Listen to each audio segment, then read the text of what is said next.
नमस्कार, मैं doctor Kaushal Yadav, consultant neurosurgeon at Suvi neuro spine and gynae centre Nimta थाना से। तो जैसा कि आजकल सबको पता है कि टेम्परेचर बहुत बढ़ रहा है, हीट वेव चल रही है। तो आज अपन हीट वेव के बारे में बात करते हैं, हीट स्ट्रोक के बारे में बात करते हैं।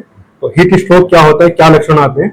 जैसे कि हीट स्ट्रोक में अचानक से बहुत ज्यादा स्वेटिंग होना, स्किन बिल्कुल पेल हो जाना, ड्राई हो जाना, हेडेक होना, मसल्स में क्रैम्प आना, उबाक आना, उल्टी आना, या बहुत तेज सर दर्द होना, पल्स रेट बढ़ जाना, जो हार्ट की रेट होती है वो बढ़ जाना, और इवन बेहोशी भी हो जाना। तो ये सारे लक्षण होते हैं। बॉडी का टेम्परेचर जब 40 डिग्री से ऊपर पहुंच जाता है तो ये सारे लक्षण आ सकते हैं।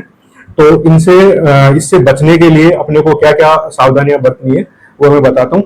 कि सबसे पहले तो अपने को वाटर इनटेक अपना पूरा रखना है, कम से कम 3 से 4 लीटर पानी डेली पीना है। साथ में इलेक्ट्रोलाइट्स रिप्लेस करते रहना, जैसे ORS घोल पीना है, या कोकोनट नारियल का पानी पीना है, नींबू का पानी पीना है। तो बॉडी को प्रॉपरली हाइड्रेटेड रखना है।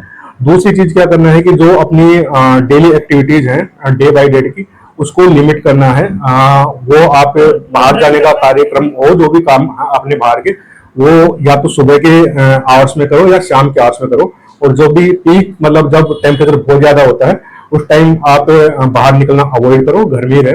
और जब भी बाहर जाओ तब आंखों को बचाने के लिए स्पेक्स का यूज करें, सिर को बचाने के लिए छाता या कैप का यूज करें, और कपड़े बिल्कुल लाइट कलर के पहने, लूज पहने।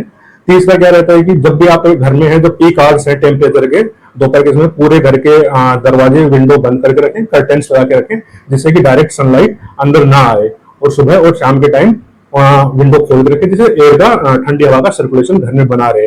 तो इन सब चीजों को अपन अपनी दिनचर्या में शामिल करके हीट स्ट्रोक से काफी हद तक बचा जा सकता है। धन्यवाद। अगर कोई इसका शिकार हो गया तो क्या आपके हॉस्पिटल में क्या व्यवस्था है?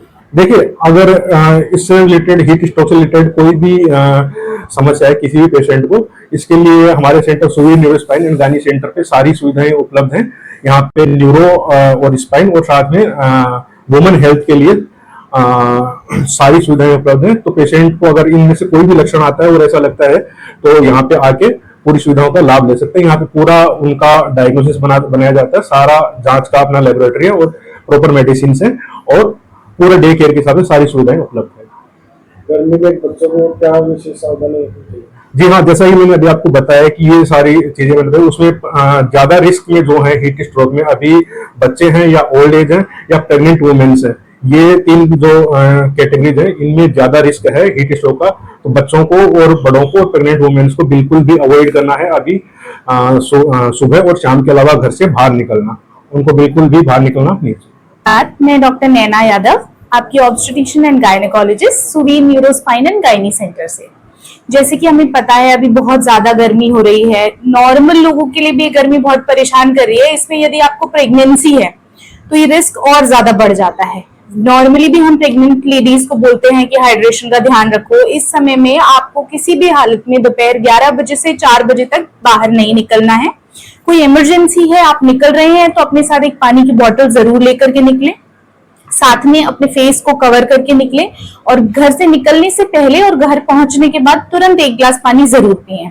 दूसरी चीज, प्रेगनेंसी में हर तरीके के जूसेस हमें ज्यादा लेने होते हैं, जैसे नारियल का जूस है, या फिर गन्ने का जूस है, आम का शेक है। अभी बील बहुत ठंडा होता है, वो आप ले सकते हैं। फ्रूट्स इनटेक अपना बढ़ा दें। एक विशेष चीज जैसे कि जो सीजनल फ्रूट्स हैं उसके लिए हम बहुत ज्यादा एडवाइस करते हैं, जैसे तरबूज हो गया, खरबूज हो गया, बहुत ज्यादा वाटर रिच फ्रूट्स होते हैं, तो ये डेफिनेटली आपको लेने चाहिए। स्टिल अगर आपको ऐसा लगता है कि आपको डिहाइड्रेशन है या फिर आपको बहुत ज्यादा वॉमिटिंग हो रही है, तो आप तुरंत गायनेकोलॉजिस्ट से संपर्क करें, क्योंकि डिहाइड्रेशन मदर्स के लिए बहुत डेंजरस हो सकता है।